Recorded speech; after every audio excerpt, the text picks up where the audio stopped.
Good afternoon, everyone. We're going to go ahead and get started. My name is Michelle Nelson, and I am the social media specialist here at Field Routes. Thank you so much for taking time out of your day to join us for Reasonable Suspicion Part 1, Recognizing the Signs and Symptoms of Impairment. Joining us today is Michael Barnes, President of Unique Background Solutions. But before we get started, I want to give you just a little bit of background on him. Michael Barnes' degree in Earth Sciences from the University of North Carolina at Charlotte initially led him into teaching, where he spent 5 years before joining the family business. That business, now known as Unique Background Solutions, was transformed in 2005 into a full-service employment screening company specializing in criminal background checks and drug screening.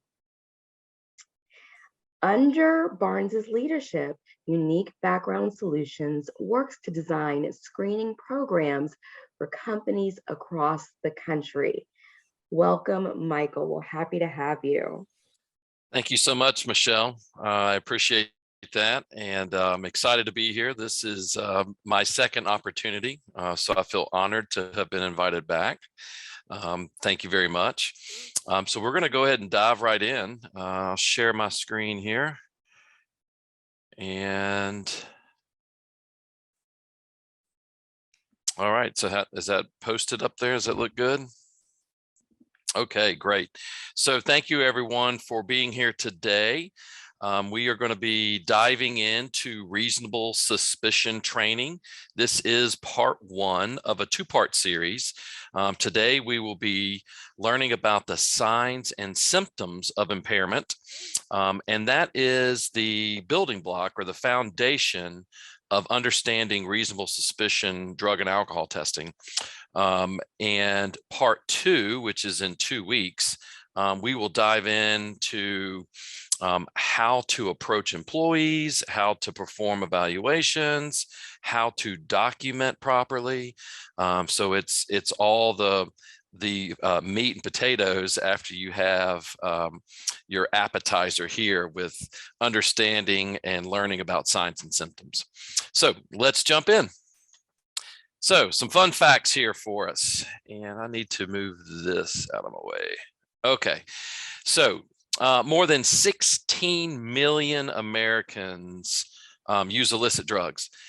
15 million are heavy drinkers. So that's it's just over 30 million people. And 75% of them work for small businesses. Employed drug abusers cost their employers about twice as much in medical care and workers' compensation. And that on average is about $7,000 to $10,000 more per employee per year. It's a lot of money, especially for a small business. So a bunch of facts here. What really stands out to me is that almost 50% of workers' compensation claims involve drugs and alcohol. And it's an astonishing amount of money that has cost our country almost $250 billion. And that number is represented from 2010. We have not been able to put together any numbers since then. They usually do these types of things every 10 years. And, you know, with COVID, I think it's gonna be just astronomical. And also with the illegal drugs, almost $200 billion a year. And just for prescription. So these are things you go to the doctor and have a doctor prescribe for you. It costs our country almost $80 billion. So I provide all that information to you to build up to reasonable suspicion and for-cause testing. So with that many people abusing drugs and alcohol and that many people employed, then we have to have an understanding of how and when to call a reasonable suspicion for-cause test. So reasonable suspicion testing is really just one component of your safety process. Other components that relate to drug testing, obviously, be your pre-employment drug testing, a random program, a post-accident program. But these reasonable suspicion testing, it allows the company to test outside of formal requirements. A pre-employment is a formal requirement. Post-accident, that's a formal requirement. Reasonable suspicion allows the employer to make the decision to go for a reasonable suspicion test. So when you have the impairment is suspected, you have to act on it. And reasonable suspicion testing can both detect and deter people from using and abusing drugs. So how many of you here, let's take a little poll. How many of you here have had to deal with reasonable suspicion in your business? And how many of you have just plain old avoided it? We'll take a few seconds here.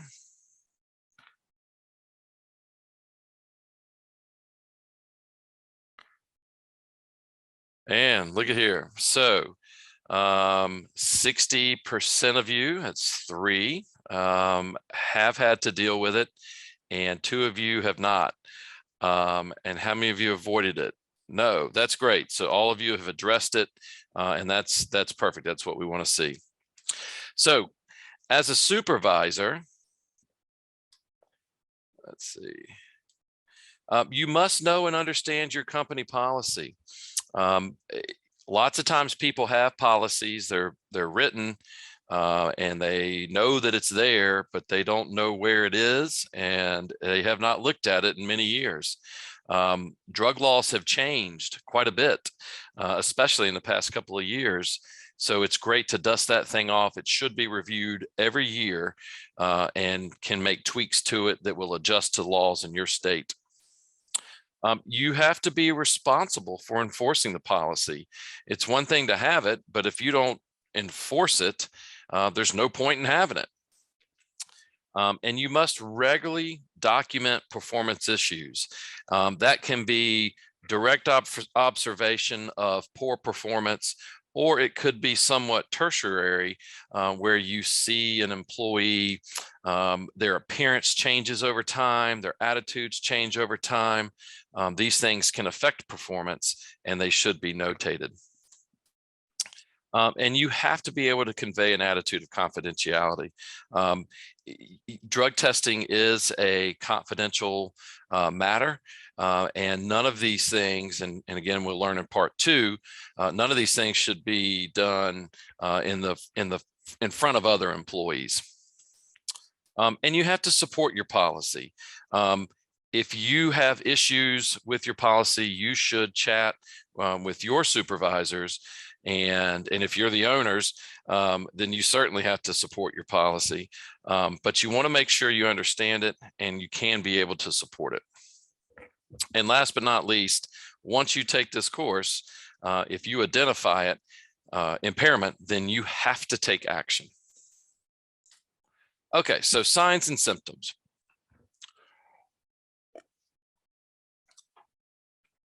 Let's see.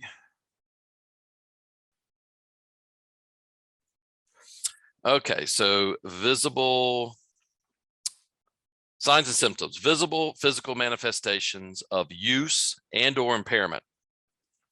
This is also, it could be the behaviors associated with the consistent use.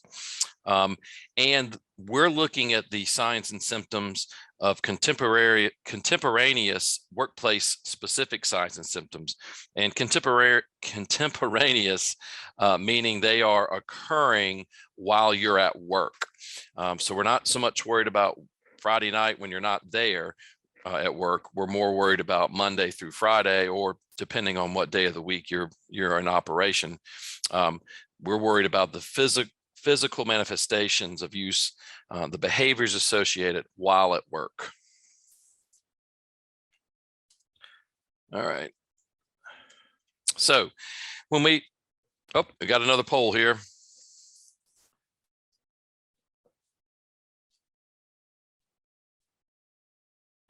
So how many of you have a drug and alcohol policy at your place of business? And how many of you have actually read it?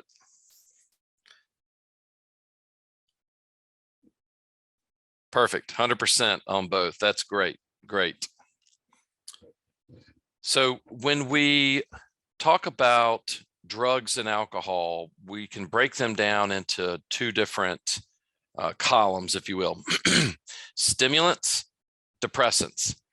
And what you're looking here is homeostasis is the solid black line in the middle.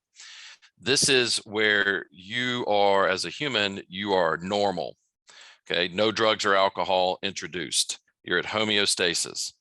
When you take a stimulant, you shoot above the homeostasis line. Once you reach a specific point, you begin to fall down. You go below homeostasis before you return back to homeostasis. Opposite effects with depressants. Depressants bring you down, you reach a certain point, you skyrocket up over homeostasis before you come back down. So this is just to give you a visual pattern of how stimulants and depressants work on your body. And I'm having a little trouble advancing here. Here we go. Signs and symptoms after effects. So signs and symptoms also include after effects. This is basically after using the stimulant or depressant. So kind of the hangover effect, if you will, fatigue being the number one after effect. So a lot of scientists will argue that even these after effects are direct signs and symptoms of impairment. So you go out drinking on a Friday night, you drink way too much, the next day you wake up, you feel terrible. That is still a sign and symptom of abuse. So stimulants offer anger, depression, hunger, slowed movements, nightmares, while depressants typically follow with vomiting, fatigue, flu-like symptoms, severe constipation, and irritability. Okay, so here we're going to jump in and talk specifically about alcohol and signs and symptoms. And then we're going to go through a handful of other of your more popular recreational and prescription-based drugs and really dive into the signs and symptoms components. So we're going to start with alcohol. Other common names are liquor, cocktails, spirits, booze. And although the total consumption has decreased over the past few years, alcohol is by far the number one drug that is abused in America. It's on every corner, in every gas station, grocery stores, TV advertisements. Alcohol is everywhere. It's readily available.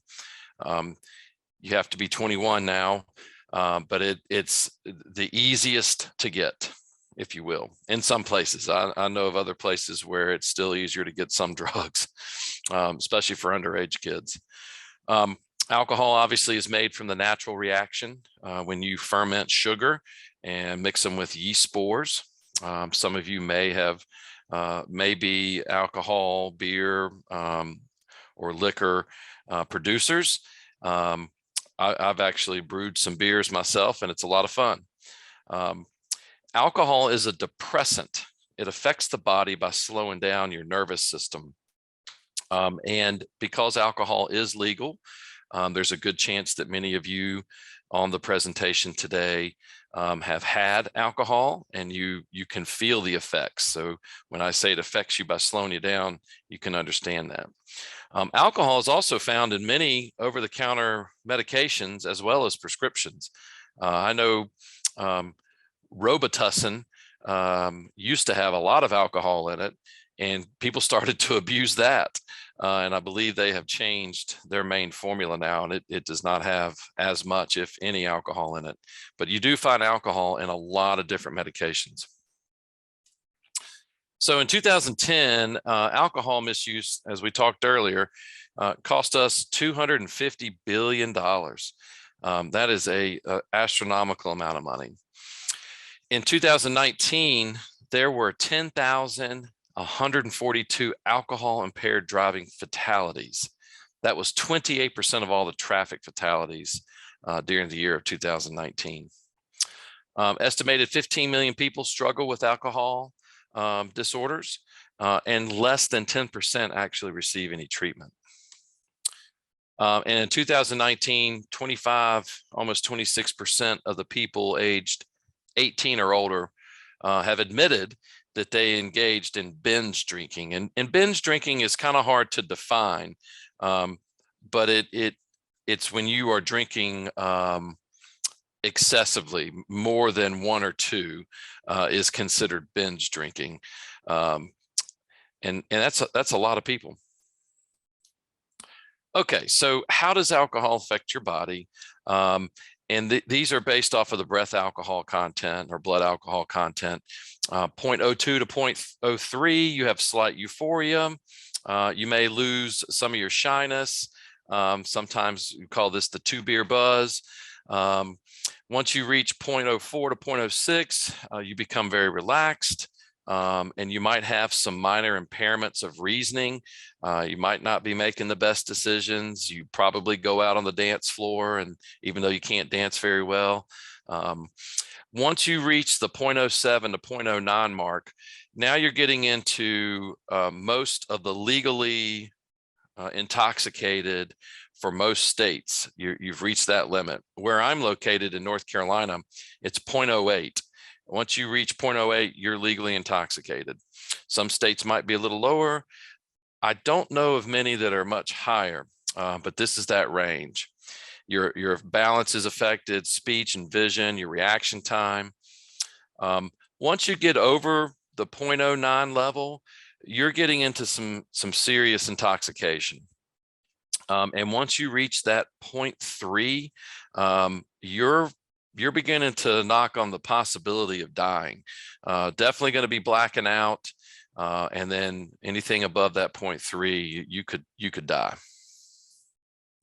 The worst I've ever seen in the 17 years of doing this business, I know someone that blew a 0.275. They were not passed out. And they completely lost control of their situation. They were involved in a car accident, and it was bad. But 0.275 is the highest I've ever seen. All right, so some signs and symptoms: you'll get dulled mental process, lack of coordination, odor of alcohol in your breath. It's fairly distinct. And also, it may not be on your breath. It could also just be seeping out of your pores as you're sweating. Pupils may be constricted, meaning they're very small. Sleepy or stuporious condition. And you have slowed reaction times. And slurred speech, which is a fairly common sign and symptoms. Now, just because you have one of these things doesn't mean you are intoxicated or impaired on alcohol. But when you see multiple signs and symptoms at the same time while someone is at work, then that's got to start putting these red flags up. Okay. So I also want you to understand that a lot of these are going to be the same as we go through. And while it may feel like common sense, I'm trying to provide repetition so that you will remember as you move forward with your business. So what you should look for: the slurred speech, bloodshot, watery eyes, poor balance, again, odor on breath or body, involuntary sudden movements of the eyes. And you're trying to talk to an individual and their eyes just keep shaking back and forth.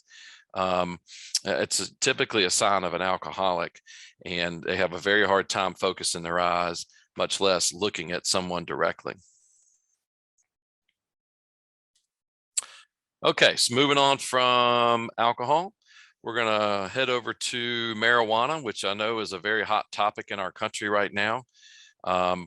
but marijuana has some street names such as grass, pot, weed, joint, hemp, reefer. There's all kinds of names. I'm sure there are plenty that you may know of. Marijuana is a depressant, but it's also a stimulant.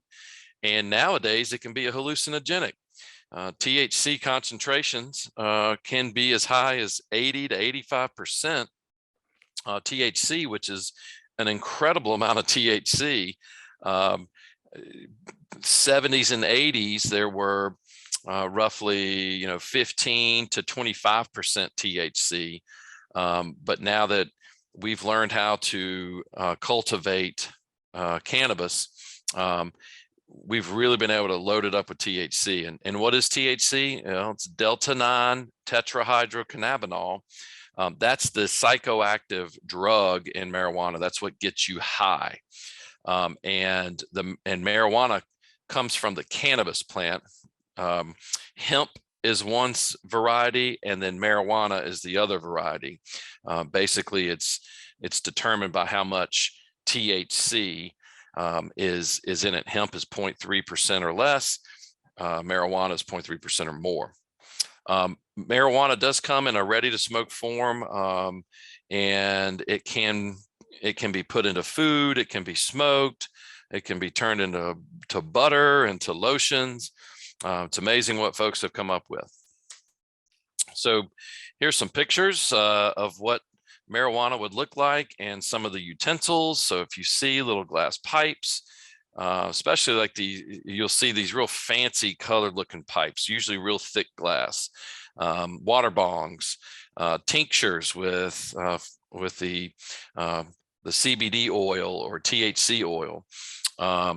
And then obviously some space cakes over here in the bottom right, pot brownies, and then picture of a very crystallized, lots of THC in the upper right-hand corner.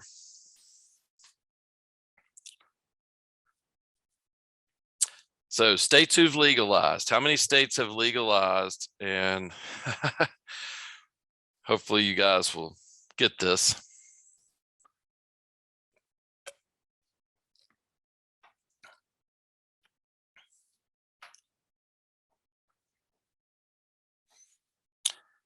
This is, yep. So the 75% that said 19 plus District of Columbia, that is correct.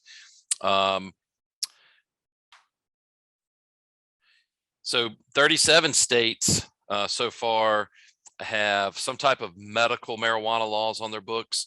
I know this is being broadcast across the country, and you may be in a state where it's either medicinal or recreational or both.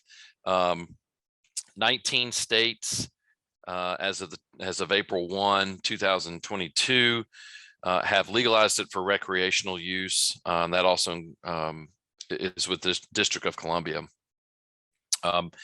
My state, North Carolina, we are in the process of doing medical marijuana. I just feel that us here in the South Carolina and Georgia will be probably some of the last to actually legalize for recreational use.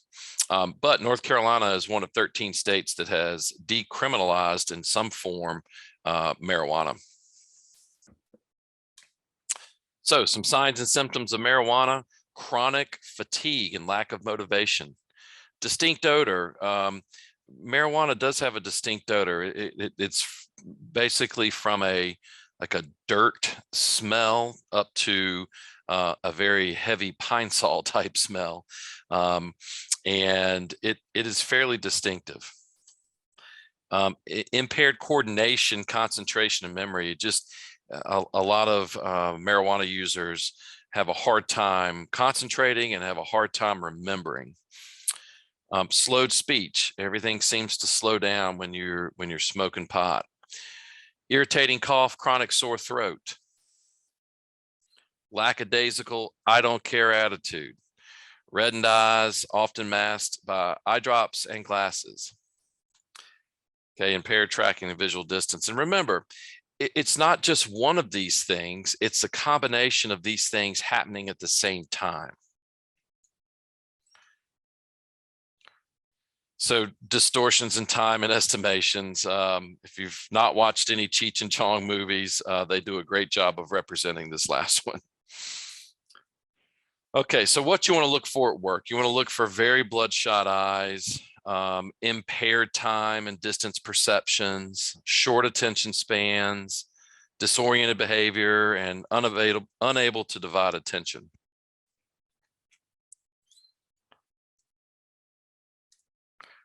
Okay, moving on to cocaine. C, coke, blow, snow, flake, rich man's drug, white devil.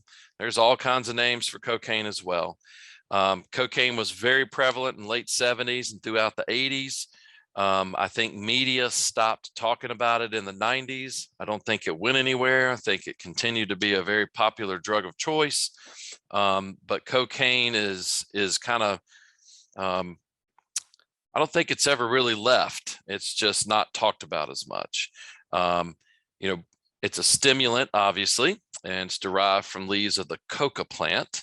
And it used to be prescribed as an anesthetic for a dentist when they do a lot of surgery in your mouth, or they would use it as an oral antiseptic up into the 70s. But now it is not a legal drug that can be prescribed. 1 out of 4 Americans between the age of 26 and 34 have used cocaine in their lifetime.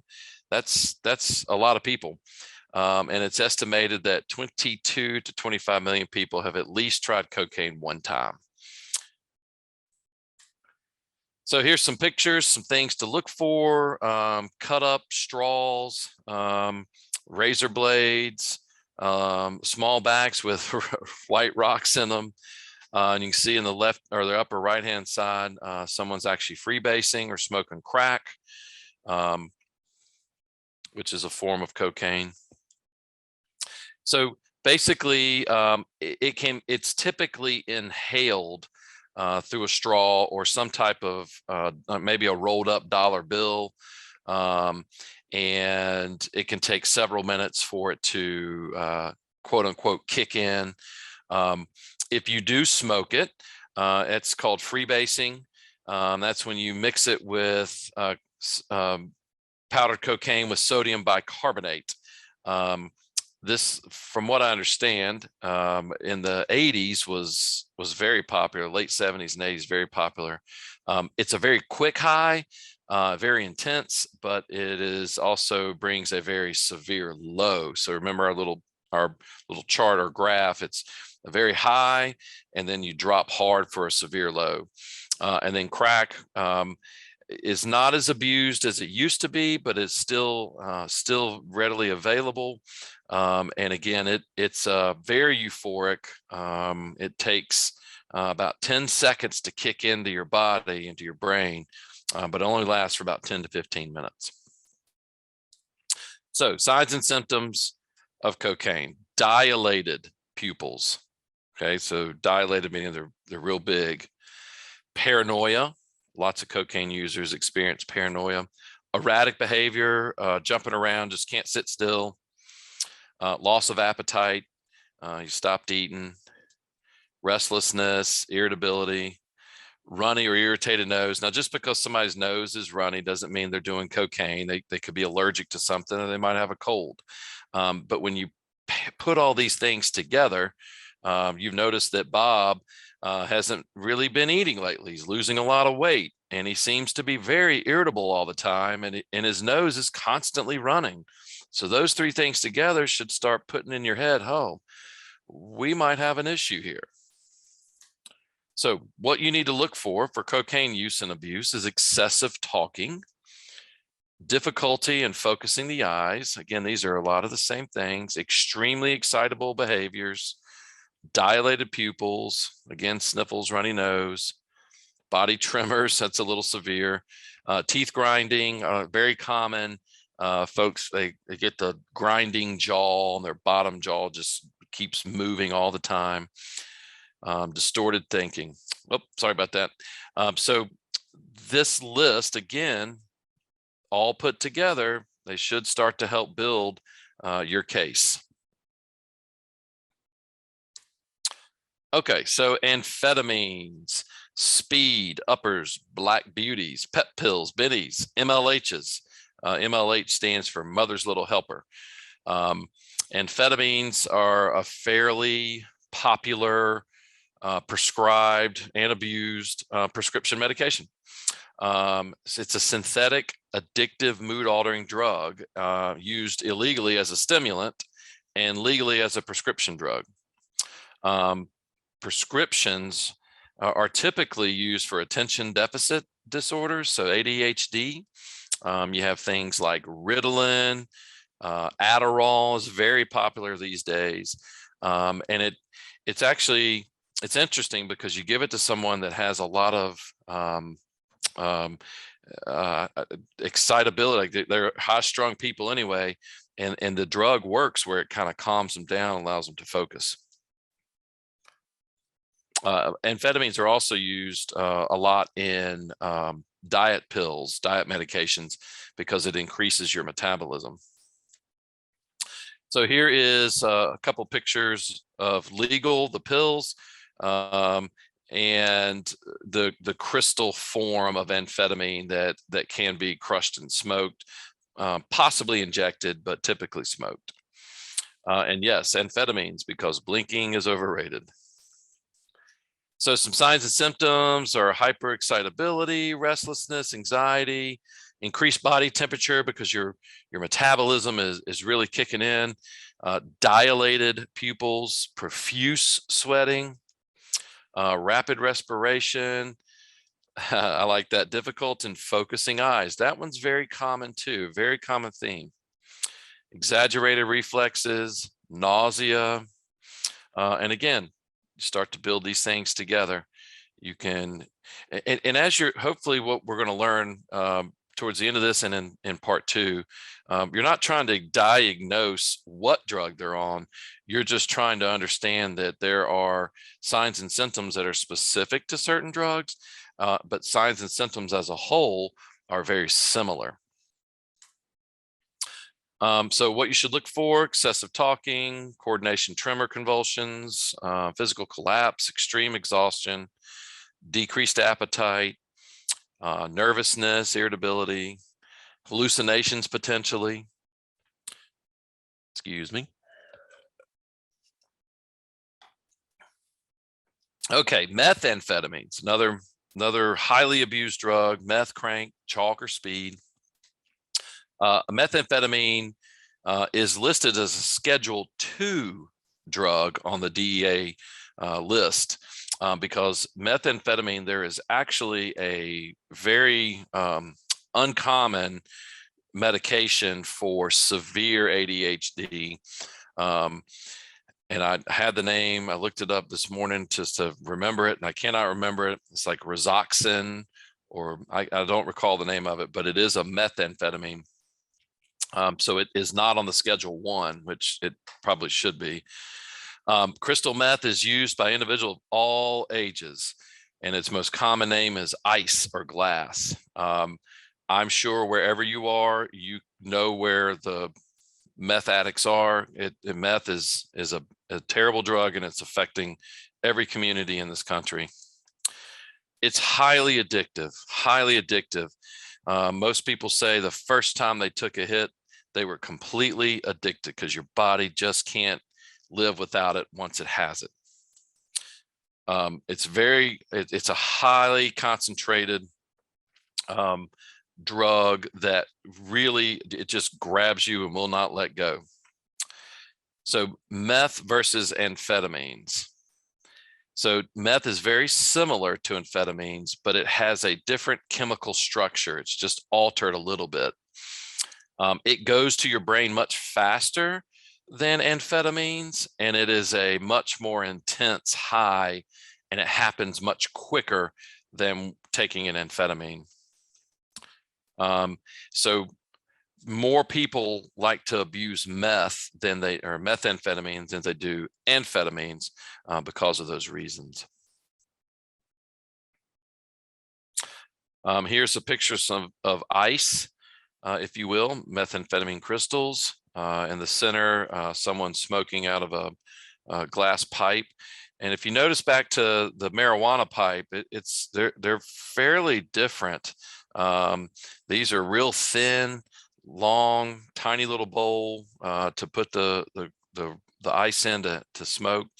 But it also can be injected. And so that's a picture of methamphetamine in a powder form. So this here, some of you may have seen this before. I find it just unbelievable. You can go online and look up faces of meth.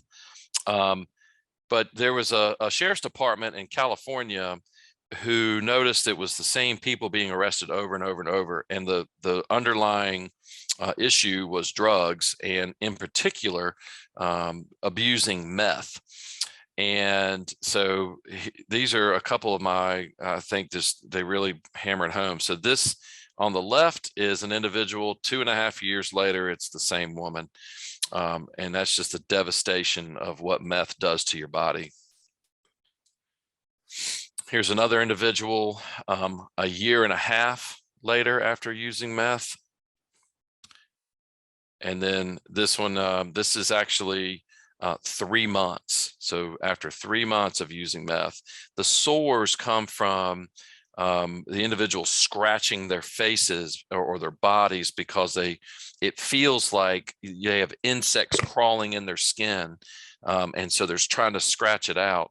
And that's what all the sores, that's where they come from. It's a terrible drug.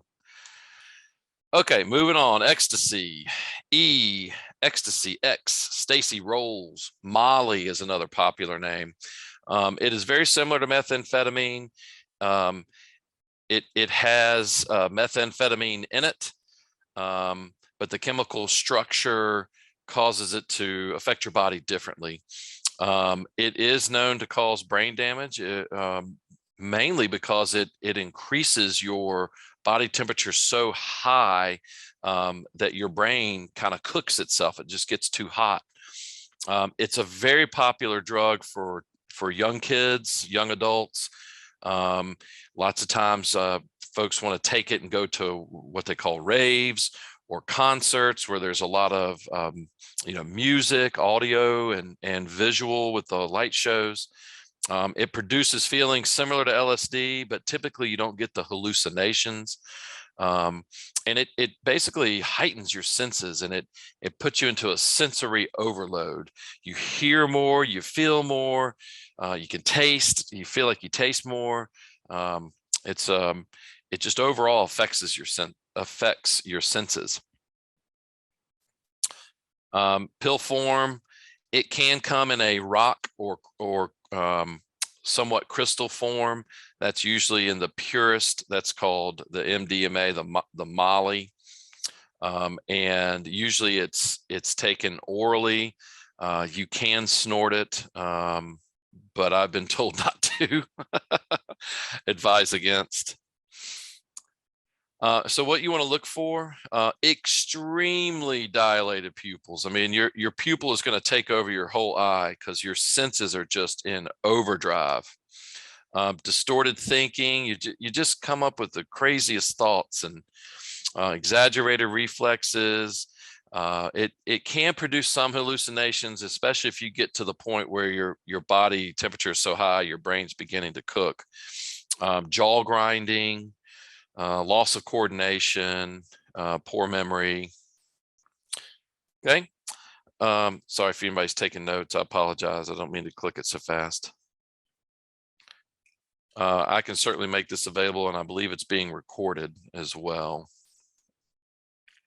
Opiates, heroin, smack, happy pills, horse junk, codeine, Demerol, Vikes, oxy. Look, we've all been hearing about the opioid epidemic for going on 15 years now, and it's not getting any better. We still have a pandemic going on with opiate use and abuse, but opiates are depressants. It's derived from the poppy plant. Some of your most common prescribed, your Oxycontin, codeine, morphine, obviously, Vicodin's another popular one. And then you have heroin, which is the baseline illegal form. There's no approved medical use in the US for heroin, but many of your opiates, there are. Methods of abuse, heroin can be injected, snorted, smoked, whereas codeine and morphine are usually injected or in pill form. Here's some pictures of a poppy plant. On the bottom is black tar heroin, and up at the top is basically your kit to do heroin. You see the tie, you see the needles, the lighter, and in the center there on that piece of paper, that's what heroin looks like. It's kind of a brown reddish powder. It's not like cocaine. It's not white like cocaine, but it comes in that same powdered form. What are the most powerful opiates out there? Well, this is kind of in the list here: morphine, codeine, heroin, buprenorphine. Some of you may know about buprenorphine. It is a synthetic opiate, and when you combine buprenorphine with naloxone or with naloxone, you create a substance called Suboxone, and basically Suboxone is the new form of methadone. So Suboxone helps opiate addicted folks to wean themselves off of opiates. It's kind of counterintuitive to me. You're taking another opiate to get off of opiates, but the way the drug works, it's pretty incredible. And then last but not least, fentanyl, which is certainly the most alarming and scary opiate out there. So some signs and symptoms of opiates: lethargy, lack of motivation, drowsiness, flushed appearances, shallow breathing, needle marks. Traditionally you would shoot up in your arm. What a lot of heroin addicts do is they'll shoot between their toes. It's a lot harder to find those needle marks. Constricted pupils, so very tight. So what you need to look for: constricted pupils, droopy eyelids, dry mouth, low raspy speech, depressed reflexes, poor coordination. Again, this is repetition, just the same things over and over. And it's not just because of one of them, it's when you put them all together. All right, fentanyl, and we're getting close here. So fentanyl, I just wanted to touch on this because it is the most significant opioid threat that we've ever had. Oxycontin was terrible. There were, hundreds of thousands, if not getting into the millions of people have overdosed because of Oxycontin. The scary thing about fentanyl is it is a synthetic opioid that is 50 to 100 times more potent than morphine. We're talking about a serious drug. About a pinhead amount can kill you. A pinhead. So it's a tiny little bit can really do damage to you. And we're seeing dealers put fentanyl in cocaine.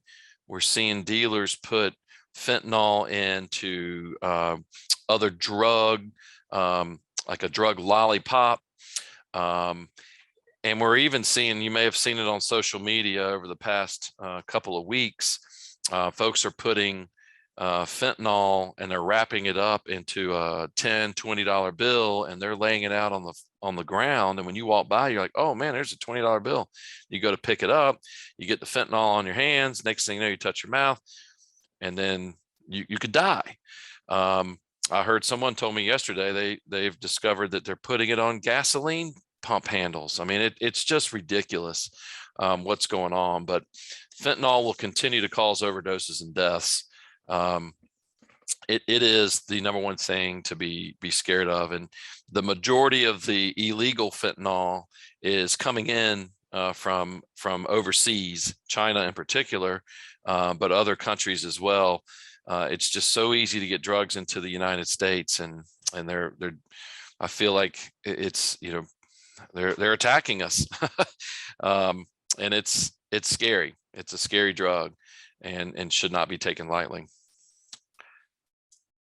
With that said, are there any questions on signs and symptoms, or any questions in general about drug abuse that anybody would like to share? Lynn, Michelle, I can stop sharing my screen if.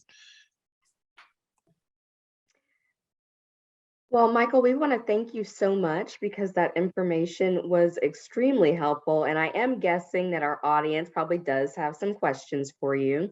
Okay. Everyone, if you haven't already done so, go ahead and submit any questions you have for Michael using the Q&A icon at the bottom of your screen. And then Michael will be able to answer as many questions as possible in the time that we have left. And while you all are doing that, I'm going to ask that Lynn, our moderator, post a link in the chat to sign up for a free demo of Field Routes. And for anyone who is not already a Field Routes customer, that's a great opportunity to experience our operations and our marketing suites firsthand. She's also going to post a link to learn more about unique background solutions. All right, let me take a look and see about our questions. Okay, so number one, are signs and symptoms similar for certain drugs? And if so, how do you tell which drug it is? That's a good question, and I tried to address that as we were going through. Most of your signs and symptoms are going to be the same thing, if you will. They're going to be repetitive. And your job as a manager is to not diagnose which drug it is, more so to say, I see signs of impairment, period, and I need to now act on it. So while there are some that are specific to a particular drug, the idea is not to know exactly. You can't diagnose it. You just react to the signs and symptoms that you're finding. And one thing to point out, and then we'll touch on this next week, but when you send someone for a reasonable suspicion test, you have to send them for a drug and alcohol test. You can't just choose one or the other, because again, this is not, you're not the professional, unless maybe you are a medical doctor or someone that deals with addiction, but it's not your job to diagnose. You send them for both a drug and an alcohol test. Very good. What happens when you clearly see impairment, but the person that you question denies it? Can you read that one more time, please? What happens when you clearly see impairment, but the person in question denies it? Well, I mean, obviously, someone is going to deny it because they don't want to lose their job, right? It doesn't matter if they deny it or not. If you, as a manager who's gone through reasonable suspicion training course, then you know there are signs and symptoms. If you have directly observed them and you have articulated that in documentation, it doesn't matter if they deny it or not. You still have to act on your policy, and you send them for a drug and alcohol test. And it really doesn't matter what the results are, right? Because this whole training is about recognizing the signs and symptoms, and then in part two, learning how to approach and deal with the second half of this. But it's all about learning and understanding, getting them to the drug test. We hope that it's negative. Maybe they're just having a bad day, but you're just following your company's policy. You're not picking on anyone. And if you document what you do, then there can be no ramification to you as a company. Okay, so this kind of goes along with our next question. What if I pick up a $20 bill and end up getting high? That's not my fault. So what happens? So it's not really regardless of how you ingest, intentionally or unintentionally. If you show signs and symptoms while at work, you as a manager has to act on that. It doesn't matter how it was injected or consumed. It just matters that they're now impaired, and you have to do everything you can to promote and enforce and protect the policy of your company. So you have to send them for a drug and alcohol test. Okay, I have one more question. It says, ketamine seems to be a huge problem in my area. Can you give us more information or identify that issue? So ketamine is basically a kind of a step below fentanyl. And some of the street names I've heard, Special K or K. And ketamine is it's actually a horse tranquilizer. And people are abusing it. My understanding is with Special K, the best way to consume it is to snort it, crush it and snort it, but it can be injected as well. You'll have many of the same signs and symptoms of the opiate category. And fortunately for my community, this area I live in, ketamine is not as prevalent as meth or fentanyl is. I wish I could provide more detail on that, but it does follow in line with your opiate signs and symptoms. Very good. I want to get in this one more question. What if I'm uncomfortable approaching an employee myself? Can I bring in someone else? Absolutely. Absolutely. The Department of Transportation, in the 8 agencies that they manage, 2 of the agencies, the pipeline and I believe Coast Guard, requires there to be 2, at minimum, 2 managers or direct supervisors when making the decision to send someone for reasonable suspicion drug tests or alcohol tests. I personally recommend having at minimum 2 folks involved. One person has to be the lead, and the other person is basically an observation or just to make sure things don't get squirrely. And they're just as a witness. Mhm. So yes, I highly recommend having 2. Now, here's a caveat. You can't just pull some employee in who is a colleague to the employee in question. It Mhm. should be another manager. And I wouldn't do anything less than another manager. That makes sense to me. All right. That is all the time that we have for today. We want to thank you again, Michael, and we look forward to seeing you again in the next few weeks. And we Thank really you. appreciate, absolutely, we really appreciate you. And thank you for all of our attendees for joining us as well. We hope that you found this to be valuable. Remember to watch your inbox and your social media feeds for information on our upcoming growth and tips and tricks series webinars. Everyone have a great day.